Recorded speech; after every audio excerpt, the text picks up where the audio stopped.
husband's doing. 5 seconds.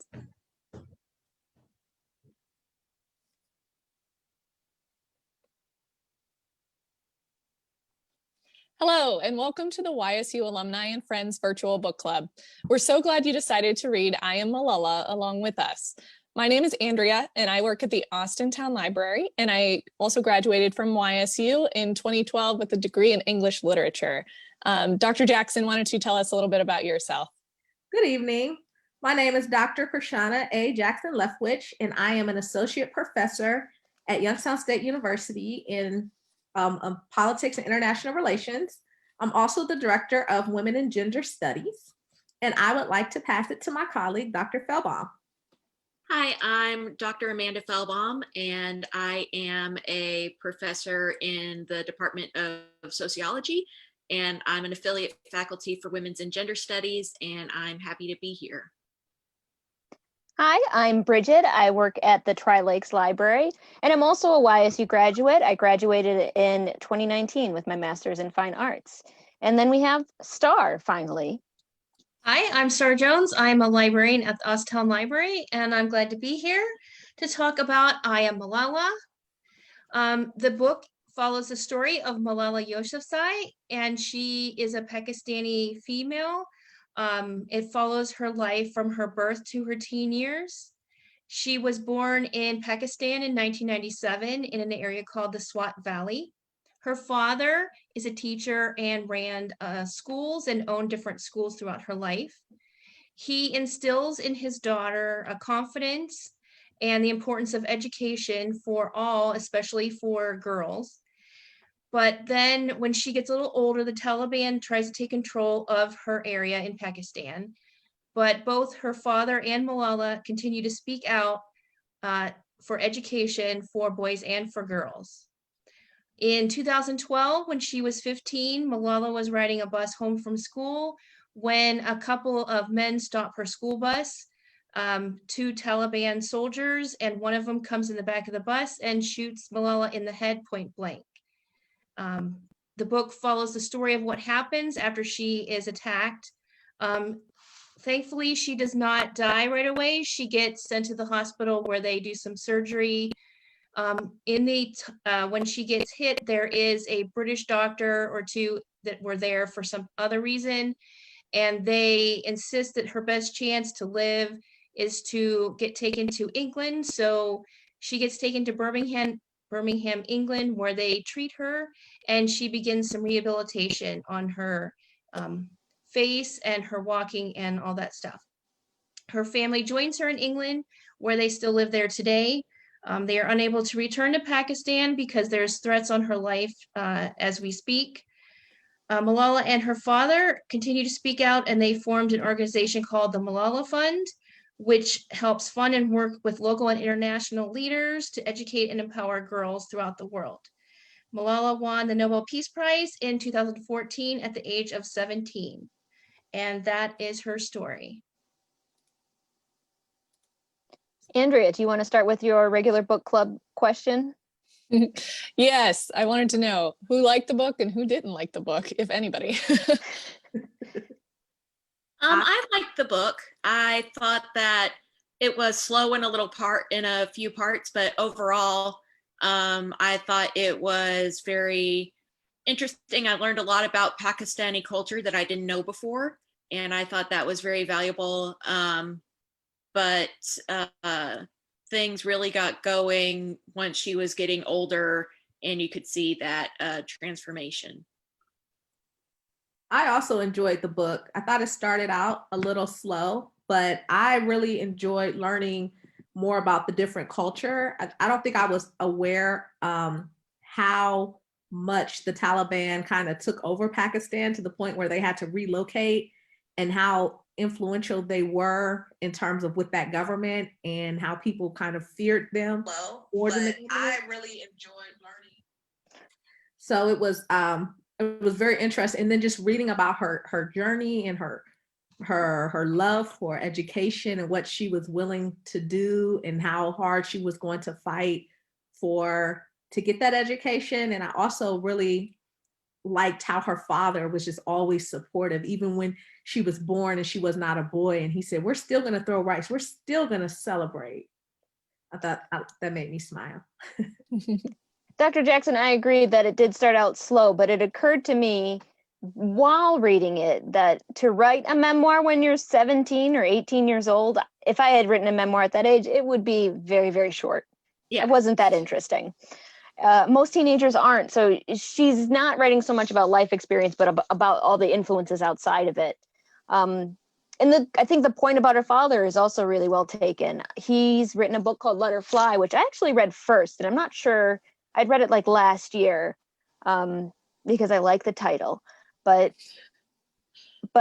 it helped inform my understanding of what is going on in Pashtun culture and why are things the way they are and why he kind of went against the masculine culture of the area.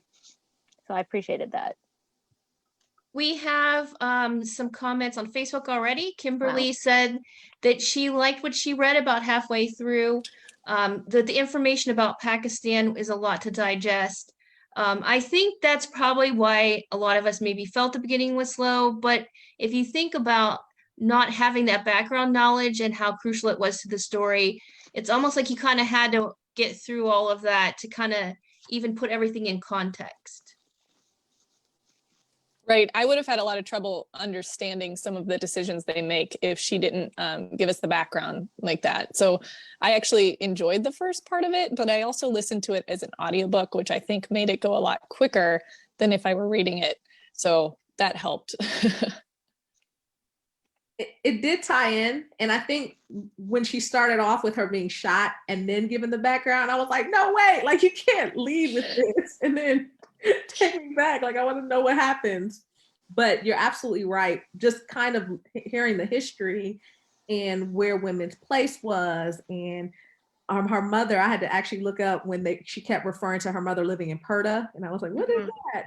How she lived her life, and that made everything kind of make a lot of sense in terms of the decisions that they made, and why this was so important to her. Yeah, I was grateful. I don't know if everybody had a glossary at the back, because I found that very helpful. And it's not very often that I read books with glossaries anymore. It felt like that was the go-to in YA fantasy back in the day. And just as necessary now. Sorry, I have a visitor. Barbara on Facebook says that the fact that at 15 you're considered an adult, that the culture seemed to support her maturity at that age, which probably is true. A lot of some countries at 15 that, people probably are close to getting married and that kind of stuff. So they might look at a 15-year-old differently than maybe we do here. Definitely. I agree with that. And I believe Malala even mentions she had to, at 15, be treated as more of a mature person. So she couldn't do the things like playing in the water and whatnot that she did with her friends like she did when she was younger.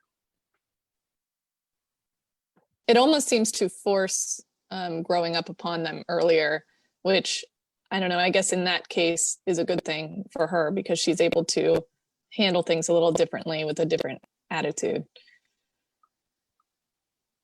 There was the reference in the book in which she was talking about why her mother didn't finish her education, because at that time women were kind of seen, what's the point of getting this education when you're just going to be in the house cooking and taking care of your husband, and you're expected to do certain duties. You couldn't leave the house without a male relative. And so just certain aspects of it that you kind of grow up, but when you're seen as a woman, you're really limited on the things that you can do and the activities that you can do in that society. Yeah, you're a second-class citizen. Yeah. Which to me is strange, because Malala even mentions that her mother had parental support especially from her father, that she could have gone to school. And then Malala's father probably wanted his wife to learn things, but society in general is just so overwhelming and so overpowering. It's not for everybody to be able to stand up to it, even in small personal ways. Well, toward the end, she was going Right. to be educated in English. She was going to learn words when Malala was shot. So eventually, even they convinced her to, forward herself, even though she thought education was important already. She'd never done it on her own. And I think we see that too when she finally allowed herself to be photographed, because that was Mhm. another recurring kind of theme in the book, was that her mom did not want to be photographed. That was going to be violating PERDA. And then I think following her daughter's example and realizing the small things you can do that make a big effect probably helped. Exactly. Well, I found it interesting, some of the struggles that her father had in terms of education, in terms of not being able to afford to go to college, and he wanted to stay with his relatives, and he was unable to go, and he had that stuttering problem, and Mhm. was like, I'm going to give this speech, and he did so well. And then Malala said, I was one of the only females that entered that speech competition, but I was determined to win that competition and follow in the footsteps of my father. So even her father, as a male, he had his struggles in education, but he really valued and stuck with it so that he could better himself. And I think that is some of the reasons that he instilled that into Malala. I think too, she had an amazing headmistress as well that Yeah. I thought was really interesting to learn about her in a more in-depth way. Do you also have a visitor? Well, she's starting to whine in her crate, in her Mm. like I'm downstairs, a crate is next to me, and she's starting to whine. So no. So I wanted to know, as long as we're still chatting about this, there are several pop culture references that Malala makes that I wanted to know what everybody thought about, these touchstones that we're probably familiar with. Do you have any of those things in common, and why? Or what did you think of them when she mentioned them? Well, I'm not a fan of Twilight, but I thought it was interesting that Twilight, which is, written by, I want to say, a Mormon woman, is, Yes. somewhat chaste and all that other stuff, is, so huge in that culture, or just among her friends. But, being in, I'm reminded of Chichimanda, I forget her last name, but she talks about the danger of a single story, or the power of a single story, where it's like, do you even listen to cassette tapes? And me just like not thinking that Twilight would have gotten all the way to Pakistan, but of course it would have. Mhm. So yeah, just touching on those soldiers. I mean, the milestones like Romeo and Juliet was like, okay, yeah, but Twilight, I was just like, what? It made me laugh when she talked about it, like so often. It wasn't even one instance, it was multiple that she talked about it. But to me, that makes perfect sense that she would enjoy a love story that was written by a Mormon woman. And it is a very modest love story. So out of all of the ones that were happening at that time, it seems like that would make sense that they would cling to that one. To me, it was an interesting reminder that Malala is much younger than I am and much more accomplished at the same time, because Yeah. I was too old to really get into Twilight. I tried. I got to where the vampires were playing baseball and driving their Volvos all over the place, and I was like, I can't anymore. I was a senior in high school in 2008. So, Twilight fever was kind of rampant at the time. And I was like, no.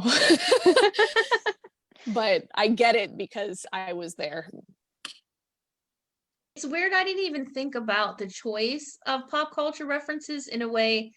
It just, to me, was a reminder of, here she is, this teenage girl doing all these things and standing up to all these people and kind of being fearless, but yet the pop culture references reminded me that she is still just a teenage girl. So I didn't even really think about the choice of what it was. It just that she had them at all. Because in every other way, she was so mature and, like you said, thought of as an adult, but yet she likes, the same things that any teen does. Right. It made me think I need to go back and watch Ugly Betty, because I was like, how long ago was that show out? Like, I don't even know if I remember Ugly Betty like that. Yeah, I remember Ugly Betty, and I was just thinking, it is a very much a story that would appeal to a girl like Malala, I would think, in terms of being somewhat of an outcast, yet wanting to speak your mind and make a difference in the world. Yeah, it came out in 2006 and ran until 2010. See, I remember I really enjoyed what I've seen of Ugly Betty, but I think it does hit on the same themes. And I think it also, I think she said it jogged her interest in journalism as well, which Mhm. journalism was what really started Malala on the path she's on now, where she's reaching out and telling everybody in the world what's going on in this tiny corner and how it's affecting normal people. And she learned kind of through pop culture what the power of a story could do. So Mhm. you worry about the danger of a single story, but also you get to see the power of that story on the flip side. absolutely. I did think it was interesting. I mean, not interesting, I guess expected, but she was speaking out before she was shot. And like, I mean, I had never heard of any of that going on up until, after that, when it was a big deal because of what had happened. And it kind of makes me sad. Like, something tragic had to happen for people to actually take something seriously. And even at that, we can't really do anything about it. Yeah, I wonder how much that has to do with it having been, I want to say, a BBC production as opposed to something created by, I don't know, more ABC News or something like that. Right. I found it interesting from just the political science, international relations perspective on her take on American involvement with Pakistan, Yes. Taliban, and how they viewed us coming in there to try to create this democracy, and how it seemed like we were working with from our perspective, working with the Pakistan army. And she's like, no, not really. Like, the US is just coming over here and making decisions and doing things without our knowledge. The CIA that shot, and they were like, they paid all this hush money. I'm like, what? Got me get I think she even says at one point that it seems like American presidents like to get along with our dictators more than they do our presidents, or something like that. And I was like, oh, that hit somewhere.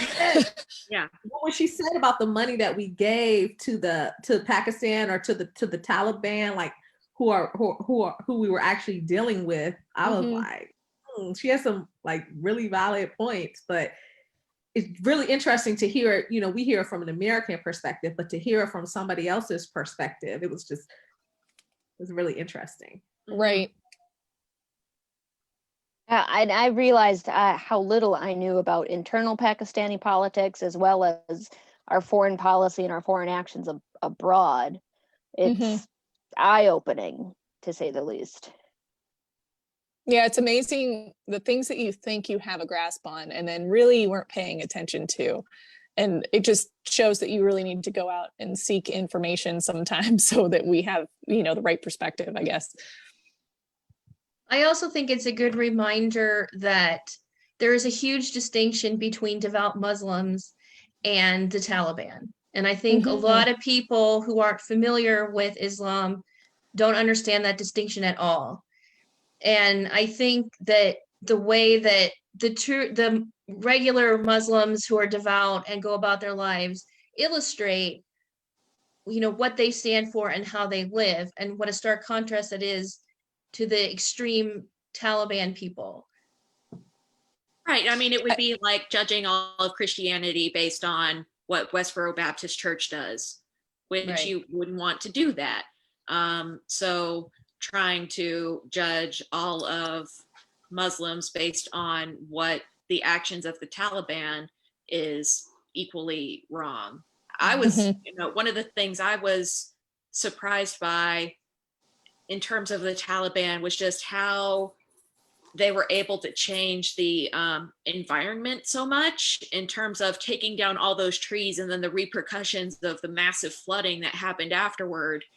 It's like, that didn't occur to me. I mean, I knew floods happened and I knew an earthquake happened, but much like Malala mentioned, like people come in and then they leave and we're left with to deal with the aftermath basically by ourselves. Mm-hmm. And she was pointing out, like, even with the point about the Taliban, like, she's like, those aren't the teachings of the Quran. Like, the Quran says everybody should be educated. So denying women the right for education or trying to make them wear the burqas in certain areas, she's like, those are not the teachings of the Quran.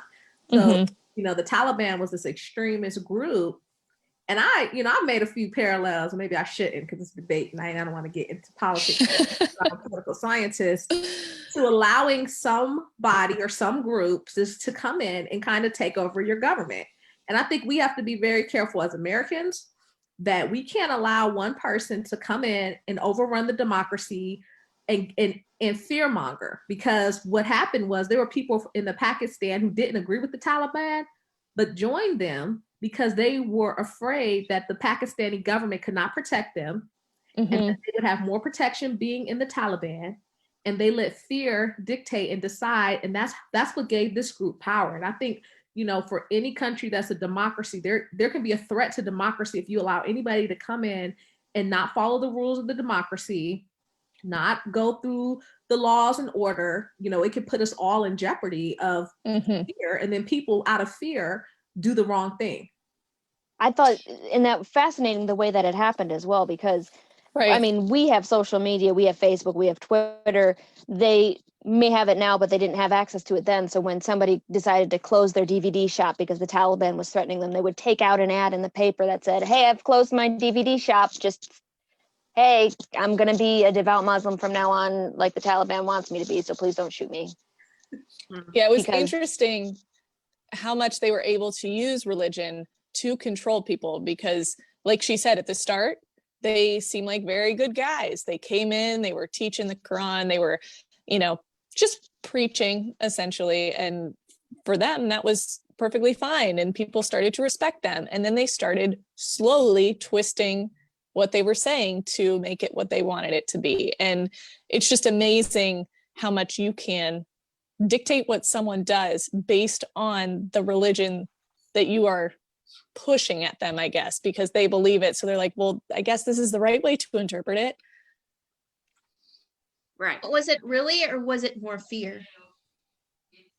Well, I mean, I think it's a combination of both, because the things I should say, I don't know. But religion and fear sometimes go hand in hand, because they're saying, you know, well, you're not going to get into heaven if you let these girls go to school. You're not, you know, you're going to hell, you know, in the Christian sense.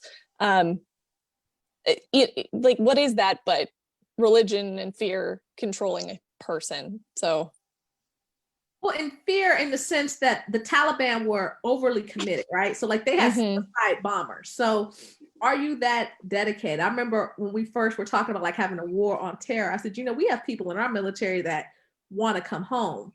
So putting them up against people who are willing to be a hero, for a martyr for their country, you're right. going to lose that every time. Like if they're willing to just strap a bomb to their chest and run through a school, that's a lot of commitment to that cause. I found it was interesting that when that guy first started preaching through the town, how he kind of got in good with everybody as he talked directly to the women. And she makes a comment that, you know, not everybody comes and talks to the women, and how they're at home and they're kind of separate.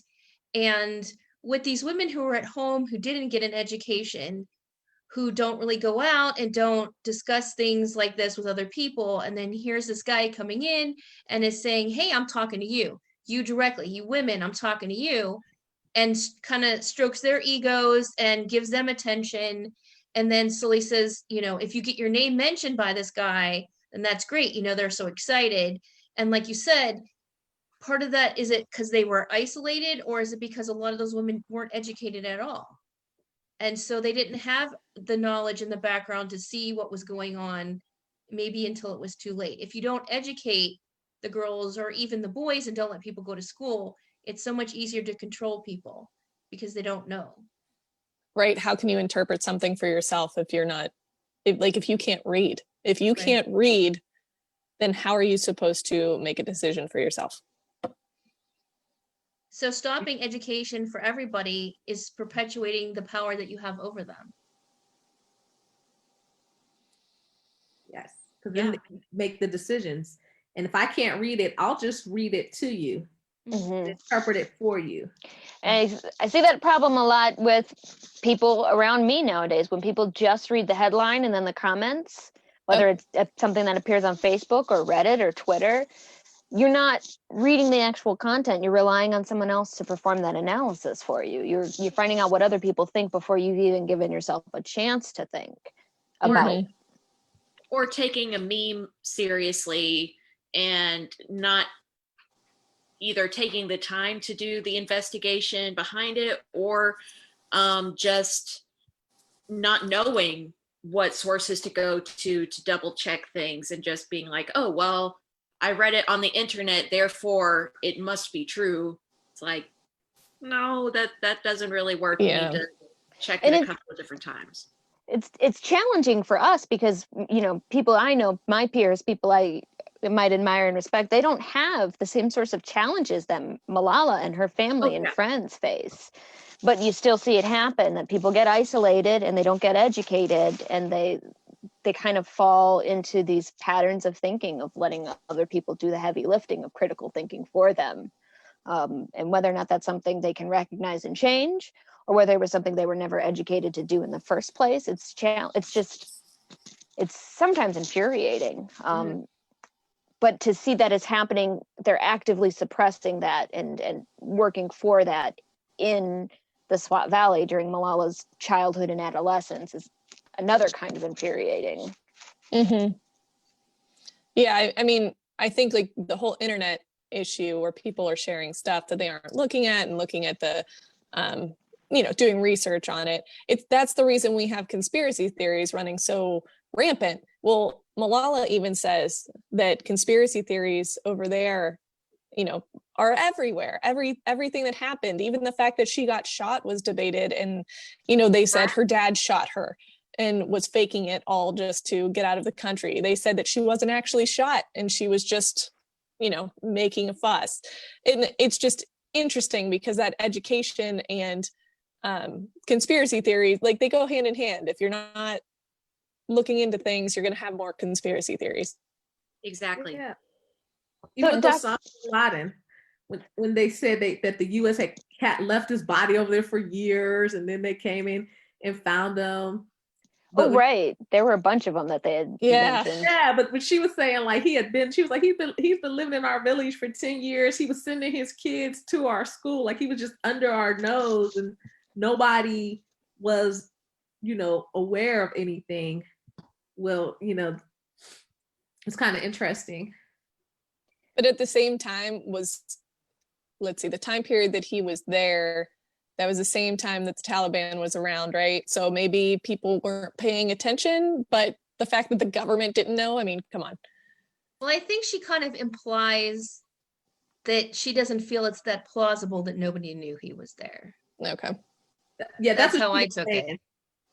She was saying it was kind of embarrassing that, and if they didn't know, what does that say about their government? Right. Under their nose this whole time. So Dr. Jackson and Dr. Feldbaum, this question's for you too. If I know Malala is a student, I believe at Oxford in England right now, but if she was I a believe student, she just graduated. Oh, did she? She Good job. did. In June.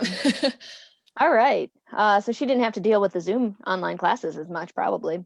She said she was very disappointed that she couldn't do her graduation ceremony. All right. Well, if she had been a student at YSU in one of your classes, or if she had been your student advisee or something like that, what do you think she would major in, and what do you think she would get the most out of her time at YSU?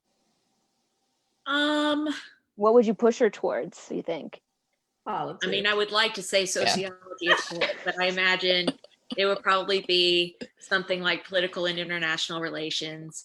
But I just reading about her being so competitive with her classmates, it reminded me of the crap that my friends and I did in high school. And it, what'd you get? What'd you get? What'd you get? And it's like, I think I would struggle with her in terms of trying to get her to not sweat the small stuff and not be, like you don't have to get every single thing right. That would be more the concern I would have. I mean, I would love to have her as a student, but I think being so type A would be, I think she'd be the type to perhaps email me about a typo in my syllabus. And I don't know about a typo in my syllabus. It's just there. So I think I would probably steer her toward Dr. Jackson to be like, here you go, student. She's interested in stuff you teach. So then what would you do with her, Dr. Jackson? Oh, she might have frozen. That's all right. We'll leave that as an enduring mystery. Yes. For now. We'll get her back. Yeah. Are there any Facebook questions, Star? There Sorry. was some comments about, Barbara commented about Malala's father says that he's all for women's rights, but she thought it was interesting that he never even helped the mother put away the teacups. I think that's a marital problem for a lot of folks. I think that's true too. My computer froze up there a little bit. Sorry, I'm back. All right, Dr. Jackson, I'm going to ask you again then, now that you're here. What would you do if Malala was your student or your advisee? I would push her towards, of course, politics and international relations, but mostly I would push her towards moot court, because with her competitive nature and her ability to write speeches and her love for policy, like when she spoke at the embassy, I think going into moot court and model United Nations would just be right up her alley. And if I'm not mistaken, YSU's got an excellent moot court, right? They're nationally ranked. We have a nationally ranked moot court team. And so I think that would be something to kind of take her focus off of some of that, get her competitive spirit. I think I would also encourage her to do some study abroad to some different areas. I mean, I know she'd be an international student. And, as women in gender studies and affiliated faculty with Dr. Feldbaum, I think taking some courses about some of the struggles that women have over here and the parallels. I think what we tend to do is, as a society, is we all have our struggles. And so sometimes we're dismissive to other people's struggles that we don't relate to. Like, oh, well, that's not my struggle. Or, you're struggling with this, but my struggle is this. But we have more in common than we have difference. And so I think that having that conversation and allowing people to kind of understand that we can really come together, and yes, we all have our struggles and those make us better and those make us great, and how we can really push forward. But I mean, if we had a student like Malala, we'd probably get her in the honors college. We might get another Fulbright scholar, who knows? Yeah. Ethics bowl, probably. Ethics, all of them. So Malala, you're very welcome at YSU. Yeah. We'll find a place for you if you want to go. Grad school is always an option, right? Yeah. I like to think that she is watching this. So, although I bet it would be pretty frustrating to watch a book club discussion about something you wrote. I think that would probably be really anxiety inducing. Yeah. What I found interesting is the importance that they place there on public speaking and oration, which I don't think we have that here at all like they do there. I think it has to do with literacy, to be honest. You can speak to a lot more people than can read your work. And and even though we have literacy here, like most people I know can read, a lot of people don't want to. So I feel like speeches can go pretty far. That's true. It's a very effective tool, but it's also very difficult to do well. So you can always revise what you've written. You can't revise after you've spoken as well. So that's why she would be good at moot court. Yeah. I found it very interesting that she gets approached by the BBC, or well, somebody does, and they recommend her to do her online diary, which of course brings the parallels with Anne Frank, which It's sort of a similar story, but different in the fact that Malala is very much an advocate and sticks her nose out where obviously Anne Frank doesn't have any choice and just hides. But it is an interesting correlation that somebody there decided it would be a good idea to sort of create a diary of someone living through this to make it maybe more personable, to get the message out of what was going on to the rest of the world in an understandable, digestible way for, let's say, the people here in America or England or, outside of that area. Yeah, and I mean, I'm just thinking about it. How often do we really take young girls or, teenage girls' stories seriously?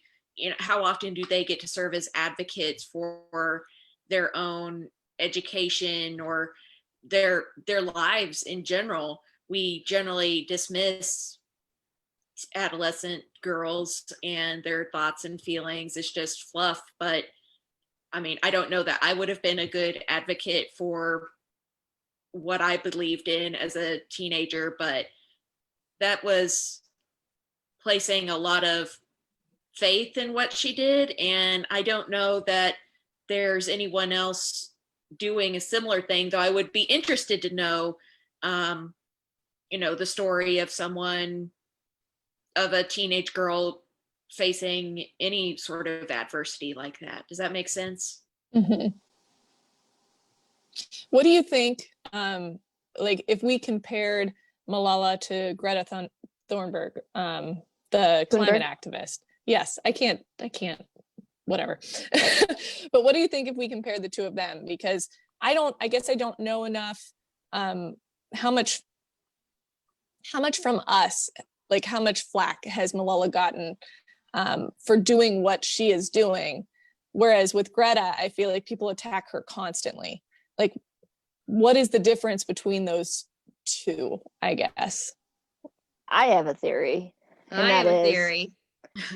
I want to hear it. In the Western world, we take education for granted. I can't imagine anybody saying you can't go get an education at least through high school, because that's part of the fabric of American, is like the value of that, not only the education, but a free public education is really, even though we're defunding it slowly in a lot of ways. Quality doesn't matter as long as you get it. Right. So nobody's arguing that girls shouldn't go to school here in the United States, generally speaking. And the people who do argue that, we, for the most part, acknowledge as fringe.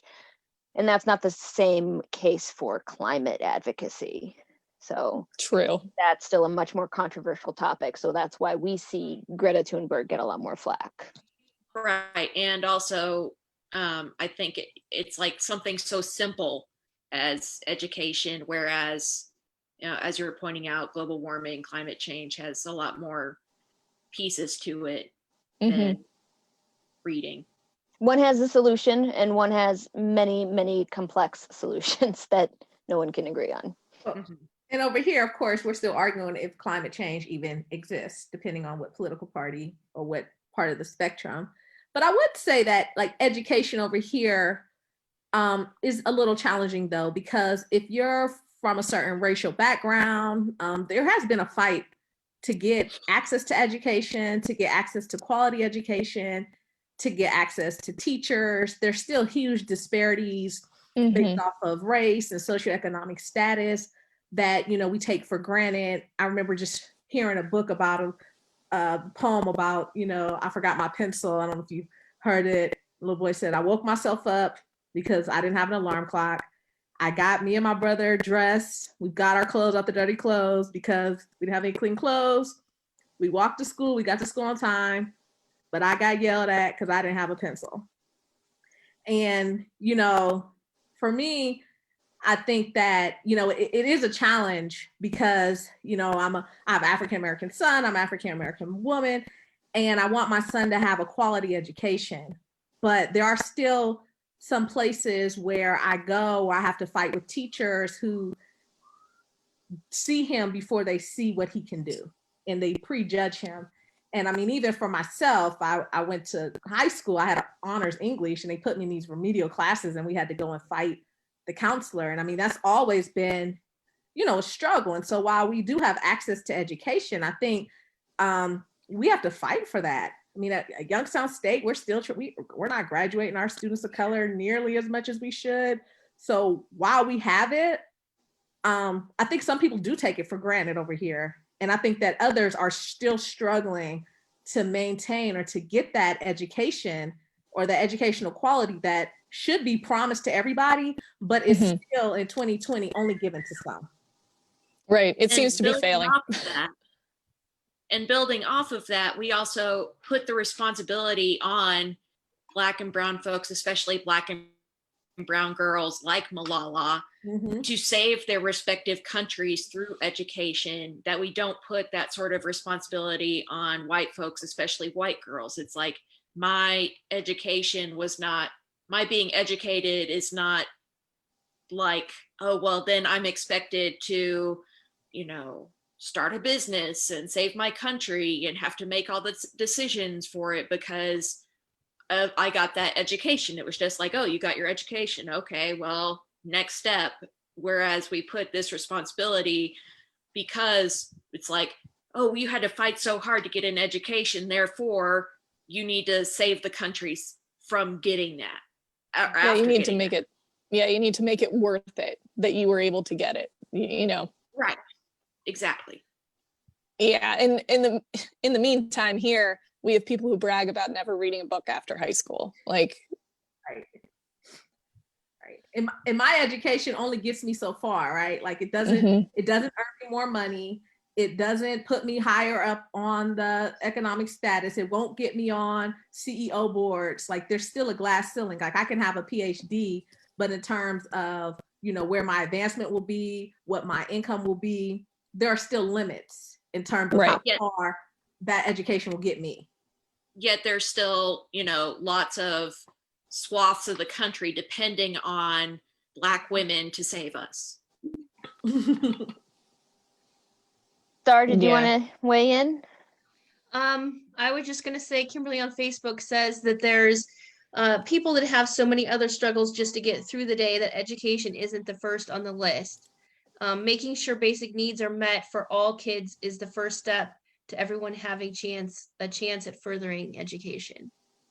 Yeah, I mean, I appreciate Malala's argument in terms of like, you give a kid a pen, they can change the world, or give a kid a book and pen and paper, they can, and it's like, yeah, but food is important too. And they can't write their way into food necessarily.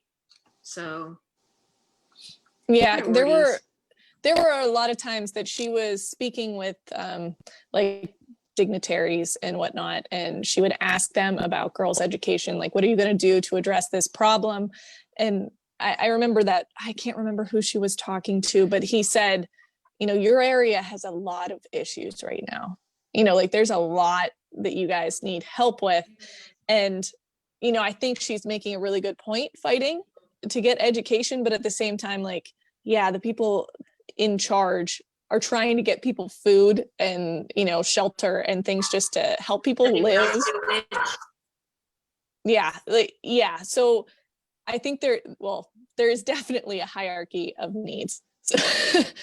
And, you got to pay attention to that, but that doesn't mean I think that she should stop advocating for education, because it's definitely a big piece to the puzzle of things. I think education is definitely the basis. And what we've done in America is we've kind of put some of those into the institution.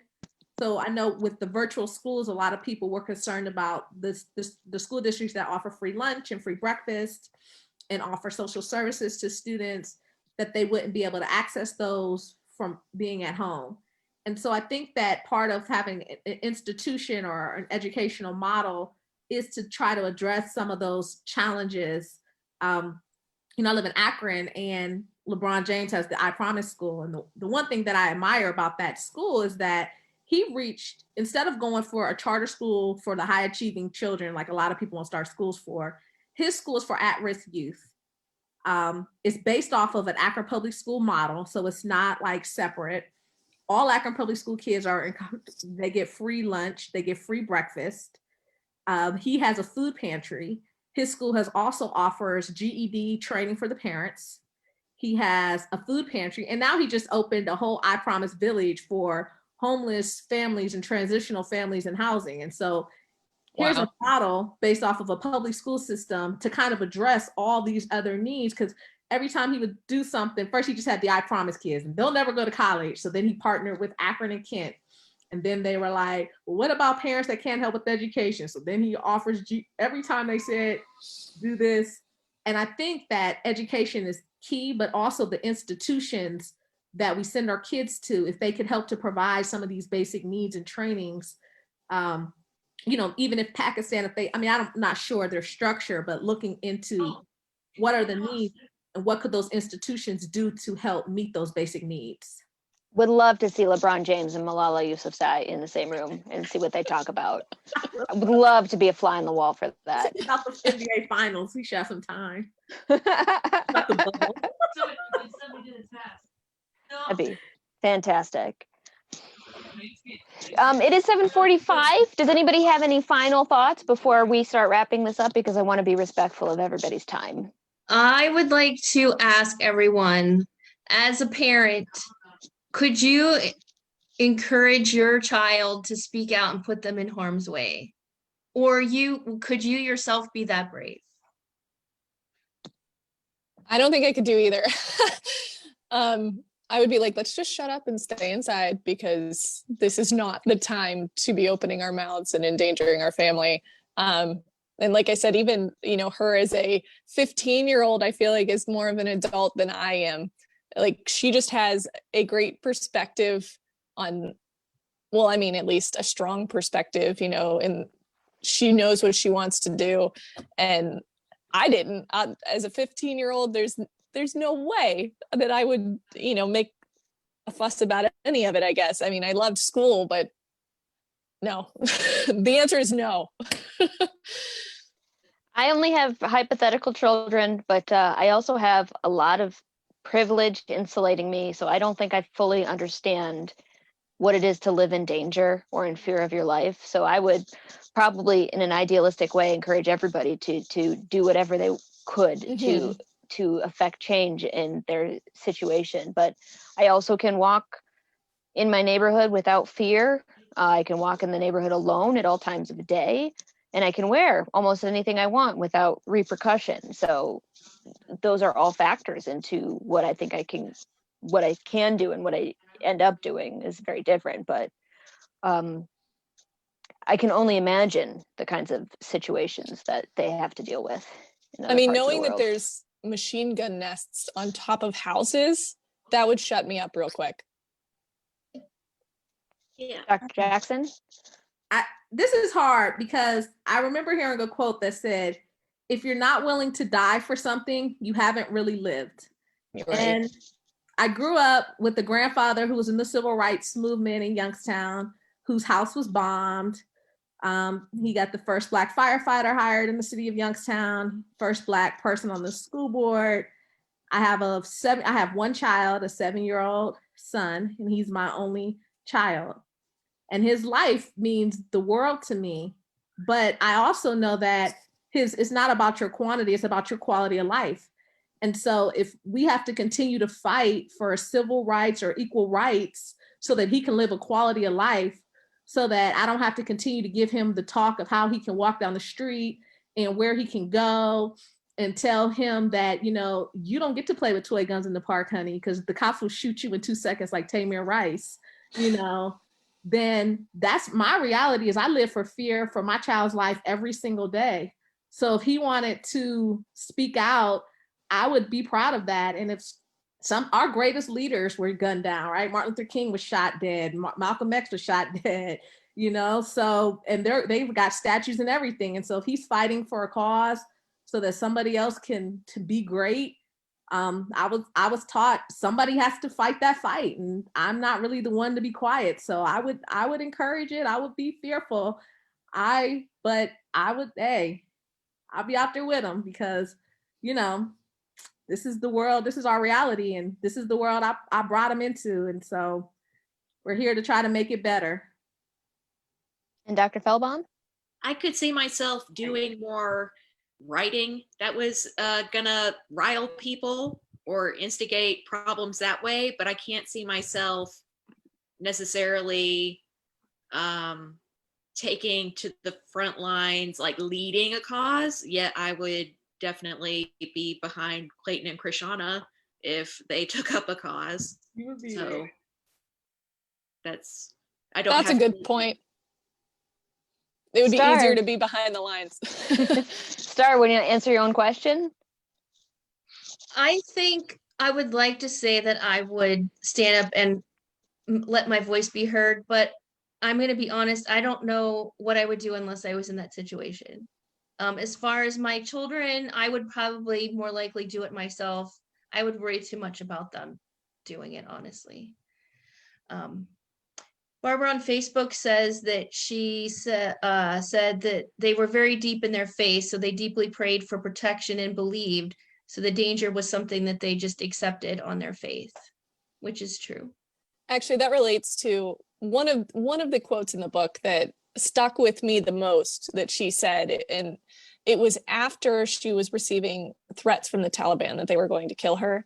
And she said, I actually wrote it down, but she said, "It seemed to me that everyone knows they will die one day.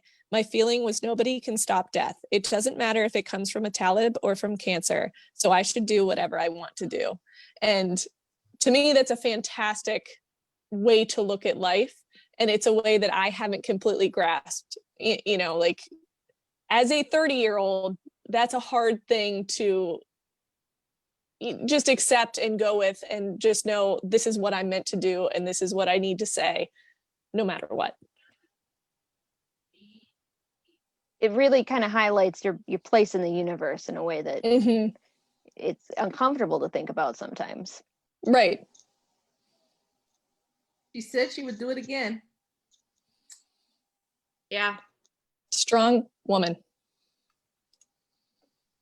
Well, I wonder what she's going to do now that she's graduated. I'm very interested to see where her future takes her. So, Here to YSU. yeah, There you go. there's still a spot on moot court for you, Malala, if you wanted to come. I'm sure they'll sneak you in there somehow. Because she is still in Britain, right? I Yes. believe so. Well, if she went to Oxford. I believe her family is relocated to Birmingham in a somewhat permanent way. But any other thoughts or final remarks or questions? Anything from Facebook, Star, that we didn't address, or did we get? I think we got most of it. Very good. I wanted to recommend, if you haven't watched her interview with David Letterman on Netflix, it's really, I thought it was really good. She talks about the Pashtun hospitality. And in terms of another book to recommend, if you like I Am Malala and you want something more academic, Forging the Educated Girl by Shalina Koja Mulji. She talks about how educational reform and development campaigns in India and Pakistan have happened time and time again, and even how some people, especially some girls in Pakistan, resent the idea of Malala, though, you know, they're for public education, and it has to do with the Western caricature of Malala having taken over so much that they don't, you know, they would have to read I Am Malala in order to get like, oh, she's not just a pawn of the Western world. She actually legitimately believes in education. That's a good point, because now she's kind of, that's the problem with celebrity, is it kind of gets weaponized against you in a lot of ways. And I feel like that's probably happening to her to some extent, and Greta Thunberg as well. And anybody who's making a difference is vilified for being well known in some regards. Because even she said at the end of the book that people were saying things against her now in her Pakistan. I do want to point out, though, you can tell we're a whole bunch of readers because none of us can pronounce things when we read them. We could probably spell all these names, but none of us can say anything. We're just engaged in the page. Yeah. And I apologize. Not the only one. She said she wanted to go back to Pakistan one day, so it'll be interesting if she's ever able to return. Well, her initial description of the Swamp Valley, I'm thinking like, this sounds really good. She says it's a resort town. I'm like, huh. Let me But check- then it's yeah. like, oh no, it all exploded in Taliban. It's like, okay, never mind. It still seems like it would be a beautiful place to visit. Yeah, I imagine you can only get there under certain circumstances right now, and it's probably not the best idea. Especially, I mean, Pandemic. nobody's traveling right now anyway, Yeah. so we'll plan a vacation for there in the future. My worry is that Malala Yousafzai becomes a future Benazir Bhutto, and as admirable as that woman was, she suffered a tragic end for it. Right. And that was a parallel that kept coming up because she said somebody gave her the scarf, the Benazir Bhutto's children gave her a scarf and stuff like that, and it just makes me worried. I hope that's not foreshadowing. Agreed. But once again, thank you everybody for joining us. It's 7:55, so I'm gonna go ahead and draw this conversation to a close if that's all right with everybody. Thank you so much for having us. Thank you. It was a pleasure talking to both of you. I'm so glad you were able to join us. Shall we introduce next month's pick before it's too late? Sure. Our next book club is Tuesday, October 27th, again at 7 on Facebook Live. Our book is All Are Wrong Todays by Elon Mastai, and it is a sort of sci-fi alternate universe time travel kind of adventure with a lot of ethical questions thrown in there. Should be exciting. Yes. So I have the paperback and Star has the hardcover if you're wondering why our covers are different. So once again, thank you for joining us, and we hope to see you next month. And special thanks to Dr. Feldbaum and Dr. Jackson. And maybe we'll audit your classes or something soon. Absolutely. It's You've on been warned. Zoom. Right. We'll just give you the link.